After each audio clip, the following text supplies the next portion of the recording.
Assume you are on a luge toboggan that has a regulation mass of 22 kilograms and no brakes. The luge relies partially on friction to slow it down. If the coefficient of kinetic friction between the luge and the horizontal ice surface is 0.012, what is the kinetic friction acting on the luge? Okay, well, let's just say motion is going to act this way, okay, right there, and that's going to be positive.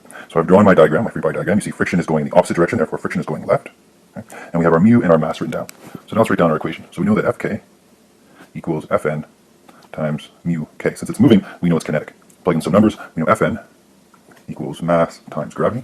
Therefore, Fn is going to equal to 22 times 9.8. And we're going to multiply that by mu k, and mu k we know is 0.012. You do math, you get 2.6 newtons opposing motion.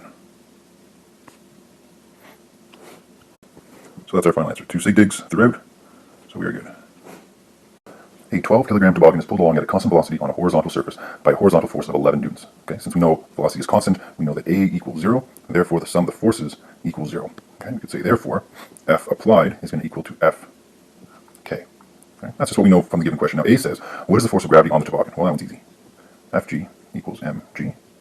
We know it's a 12 kilogram toboggan, 9.8, and we get an answer of 117.6 newtons. Now we have 2 sig digs in our question, therefore the answer should be 1.2 times 10 to the 2 newtons down.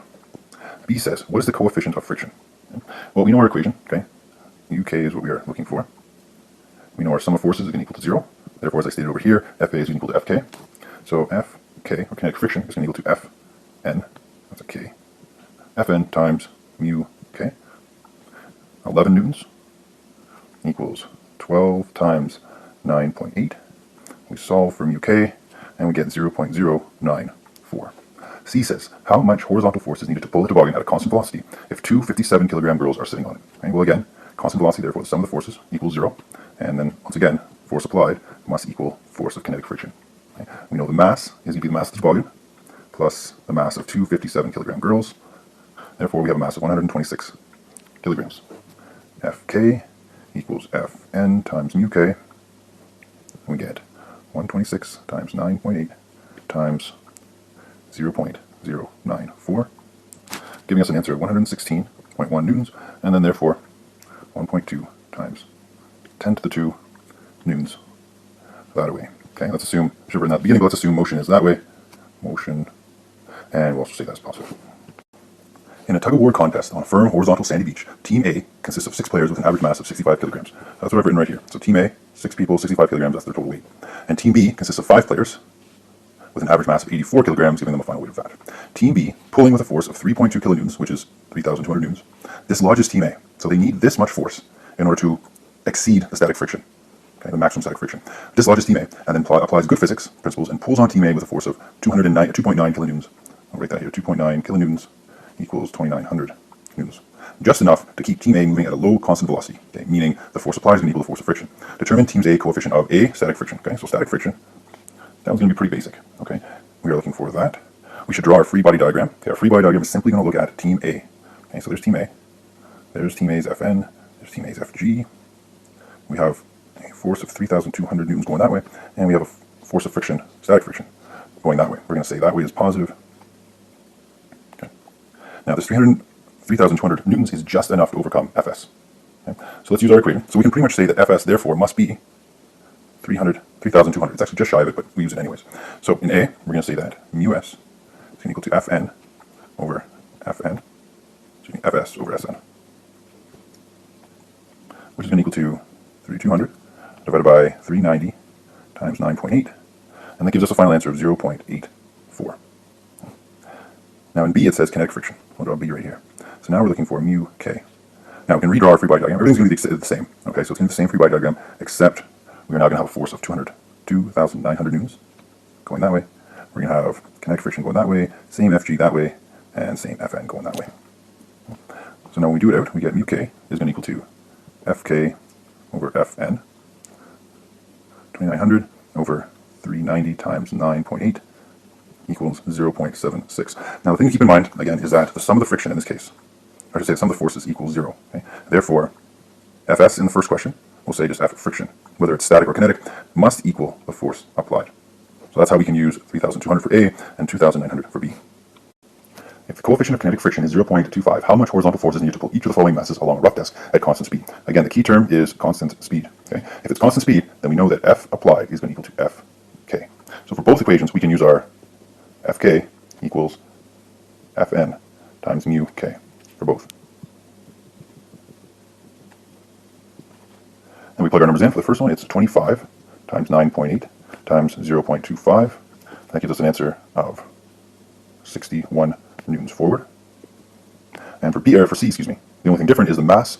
In this case, it's going to be 0.25 kilograms times 9.8 times a mu of 0.25, and that's going to give us a friction of 0.61 newtons.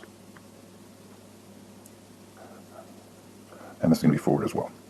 Okay? Because again, since we are saying that Fa equals Fk, if we solve for Fk, we can then, I should probably clarify, the force of friction would be backwards. Back, we'll do this properly. Back, and then we can say, therefore, force applied must equal 61 newtons forward, and force applied must equal 0.61 newtons forward. For each situation below, draw a free body diagram of the object and answer the question. The forces described are acting horizontally, the net vertical force is 0. That just means Fn equals Fg. So in a butcher pulls on a freshly cleaned slice of beef with a force of 2.2 times 10 to the 2 newtons. The frictional resistance between the beef and the countertop is 2.1 times 10 to the 2 newtons. What is the net force acting on the beef? So for both cases, let's just say that that way is going to be positive, just to make things easier. So for A, we'll draw a free body diagram. We'll say that that is F applied. So that's 2.2 times 10 to the 2 newtons. Going backwards, that's going to be F friction, and that's going to be 2.1 times 10 to the 2 newtons backwards. Or in this case, it'd be negative. So how do we solve this? Well, it's quite easy. Okay, sum of the forces is going to be Fa minus F friction. In this case, it's kinetic friction. Therefore, sum of the forces is going to equal to 2.2 times 10 to the 2 minus 2.1 times 10 to the 2, which equals simply 10 newtons forward. B says, a net force of 12 newtons south results from when a force of 51 newtons south is applied to a box filled with books. What is the frictional resistance on the box? Okay, so let's draw our diagram. Again, let's set down as positive to make it easier. So we're going to say a net force of 12 newtons results when a force of 51 newtons south is applied. So we'll say that that is 51 newtons. Going back the other way is going to be the friction, kinetic friction. And as a result, we get a net force of 12 newtons south. What is the frictional resistance on this? Well, just like the previous question, we're going to say that F net, or the sum of the forces, is going to equal to Fa minus Fk. Now we know the sum of the forces, the net force is 12 newtons. We know the force applied is 51 newtons, and we're going to subtract from that the force of friction. When you rearrange your equation, you get F, kinetic friction, or newtons there, equals 39 newtons. Now, keep in mind that Fk is working up, so your direction must be up in this case, or more correctly, given the wording of the question, north. A 63 kilograms sprinter accelerates from rest towards a strong wind that exerts an average frictional resistance of magnitude 63 newtons. If the ground applies a forward force of magnitude 240 newtons on the sprinter's body, calculate the following. So A is going to be the net force of the sprinter. First, let's draw a free body diagram. So we're going to say in all cases, this way is going to be motion, and we'll say that's positive. So my free body diagram is going to look like this. We're going to have 240 newtons going that way. We're going to have friction, air resistance friction, going the other way of 63 newtons. Okay. Now we have Fn and Fg. They're going to cancel each other out. So we could write Fg and Fn, but for this question, they're not going to matter. We also know the mass is 63 kilograms. Now for A is pretty simple. The net force acting on the sprinter is simply going to be the sum of the forces. So we could say the sum of the forces is going to equal to the F applied minus the F air, which is simply 240 minus 63, which is 117 newtons. We need 2 sig digs, so we'll say it as 1.2 times 10 to the 2 newtons forward. B says the sprinter's acceleration. So for B, we'll do B right here. Sum of the forces equals mass times acceleration. We're looking for acceleration, so A is going to be sum of the forces divided by mass.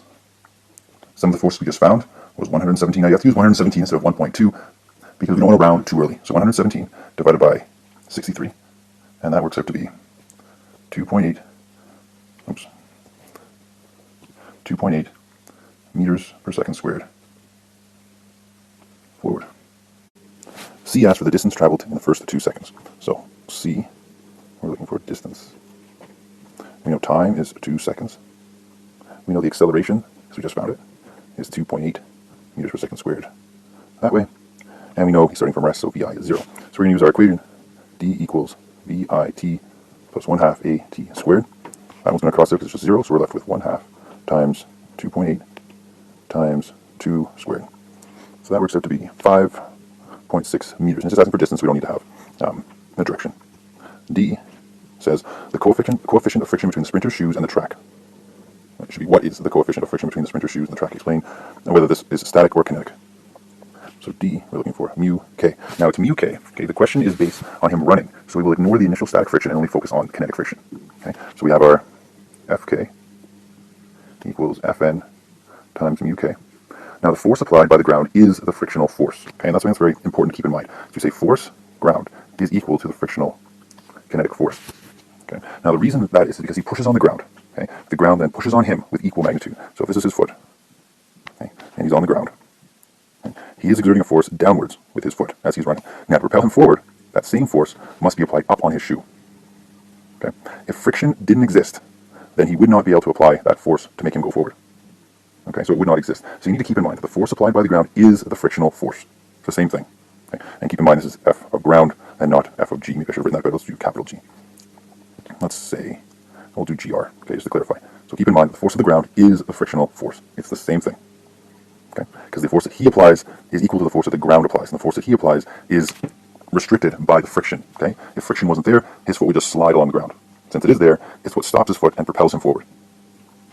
Okay? So, therefore, Fk is 240 newtons. Once you get that part of the question good, you'll be fine. So continuing on, mu k is Fk over Fn, 240 over, it'll be 63 times 9.8. And then we get an answer of 0.3